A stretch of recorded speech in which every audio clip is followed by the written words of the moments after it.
There was a lot to celebrate on Sunday afternoon at the Liacouras Center as it was Hooter the Owl's birthday party and, of course, senior day as the men's team played its last home game of the regular season. Your access is granted for this week's OwlAccess Pass.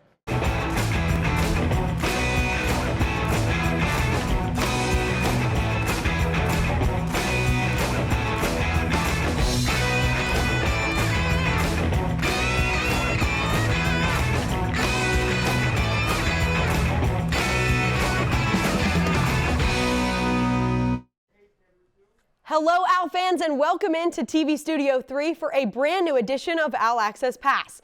I'm Lindsey Moppert. It was a day of celebration in the Liacouras Center on Sunday afternoon as the men's basketball team celebrated its senior day with a win to clinch a first-round bye in the AAC championship. The birthday Owl on hand as Temple faced the South Florida Bulls in what quickly turned into a blowout game. After a slow start, the Owls used a 16-5 run to take a double-digit lead with 8 minutes left in the half. Damien Dunn led all scorers with 27 points while grabbing a career-high 9 rebounds and 5 assists. And here's Zach Hicks, who added 12 points on 4 three-pointers. The Owls' depth chart was put to good use as almost every Owl saw the court in the second half.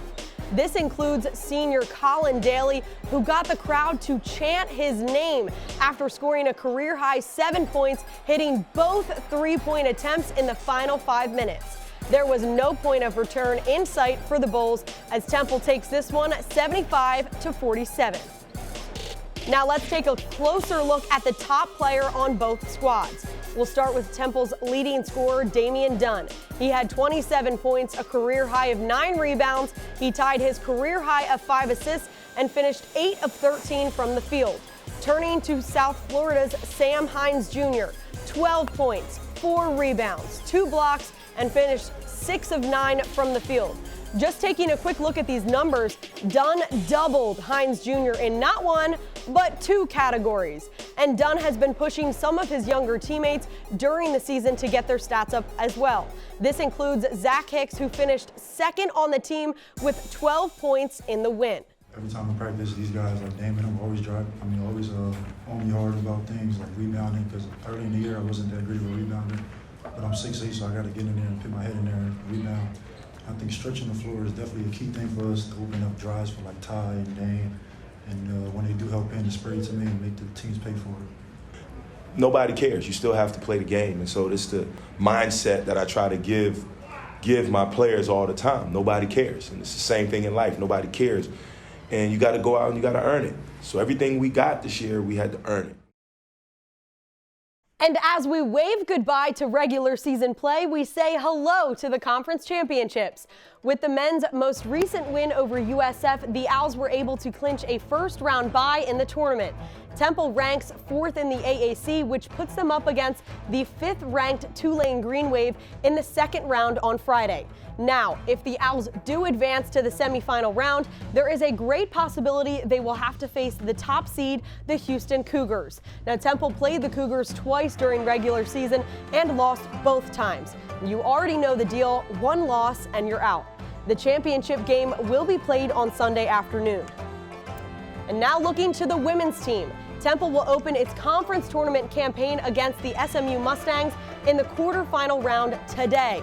These Owls were also able to clinch a first-round bye after defeating the Mustangs in their regular season finale this past Wednesday. In fact, Temple's last 2 regular season games were against SMU, 1 win and 1 overtime loss. Temple ranks 4th in the AAC and SMU sits in 5th. Now, if the Owls are able to outwork the Mustangs, they may face the top seed UCF or 8th-ranked Tulsa. Temple has faced the Knights of UCF twice and also lost both matchups. But hey, they don't call it March Madness for nothing. The championship game will be played on Thursday night. So yes, both the men's and the women's basketball teams will be back in action this week to kick off the American Athletic Conference Championships. The women's squad will get things started against the SMU Mustangs today at 3 o'clock in the Dickies Arena, and the game will air on ESPN+. The men's team will take on Tulane on Friday afternoon, and this matchup will air on ESPN2 at 3 p.m. And don't worry, Owl Sports Update will be on the scene for some very special coverage of the men's conference tournament. That's right, our very own Sage Hurley and Josh Safran will be in Fort Worth, Texas at the Dickies Arena to give us updates on the AAC Championship. Follow along at Owl Sports Update for their reports starting Friday morning and running throughout the weekend. If we want to talk about a comeback, the Temple lacrosse team's recent win over UMBC is a great place to start. The 18th ranked squad stormed back from a 6-goal halftime deficit to beat the Retrievers last Friday. And 2 days earlier, the Owls used their best offensive game in years to beat Kennesaw State.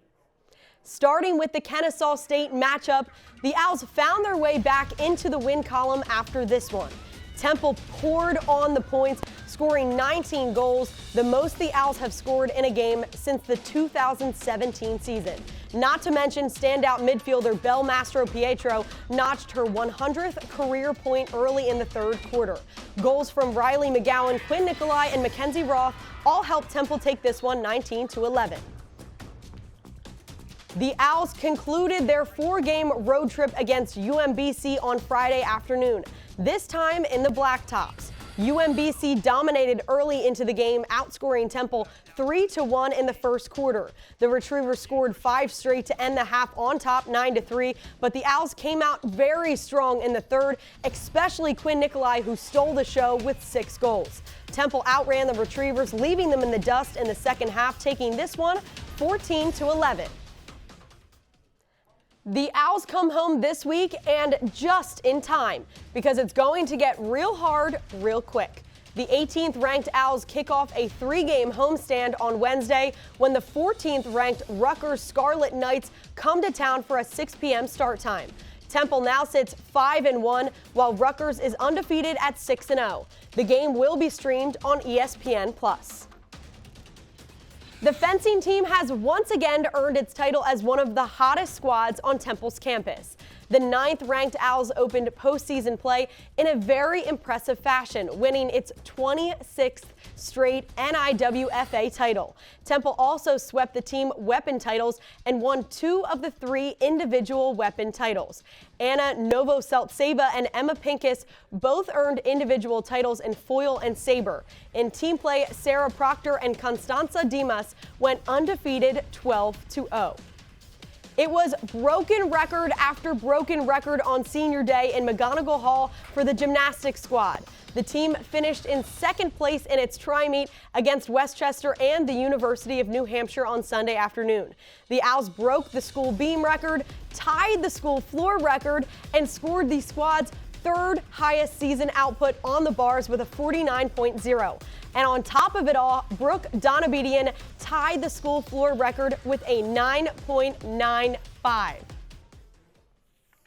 A new month calls for a new round of diamond plays. In the next minute, I will look back and highlight what I think were the best 3 plays made on any Temple squad in the month of February. First up, I had to pick this shot on goal from who other than Belle Mastro-Pietro. They like to call this one the Spin-O-Rama. That's right, in the lacrosse team's season opener against Army, Mastro-Pietro played a complete game and led all scorers with 4 goals, including this one. And of all the 16 goals scored by the Owls that day, this shot was a standout.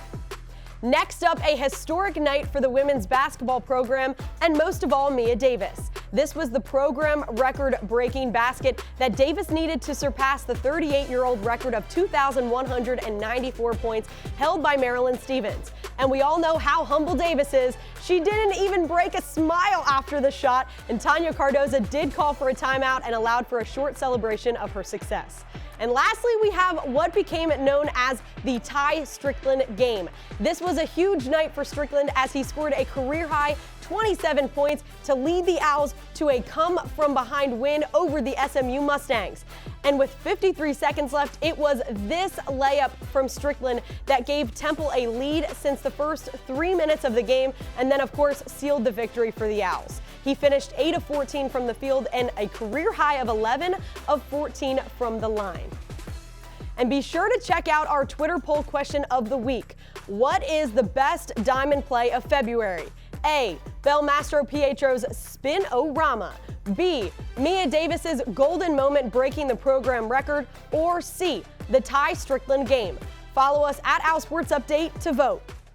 And of course, every week here is a busy week at Owl Sports Update Productions. The Monday Sports Brief, I'm here on Tuesday. Wednesday, we've got our podcast, Owl Sports Update, off air with the awesome Jay Rosen. This week, Jay talks with Larry Doherty, who is the athletic department's strategic communications director. We are live at noon on Thursday with our signature show, Owl Sports Update. Max Grazzula and Emily Cochran will be rocking the desk this week. And then on Friday, court's in session with the lovely Sage Hurley and Ray Dunn. And as I mentioned, look for Sage's report from Dallas in Friday's show. That will just about do it for this episode of OwlAccess Pass. Until next week, same time, same place, your access is now up. For the entire crew, I'm Lindsey Moppert. Have a very lovely week, everyone.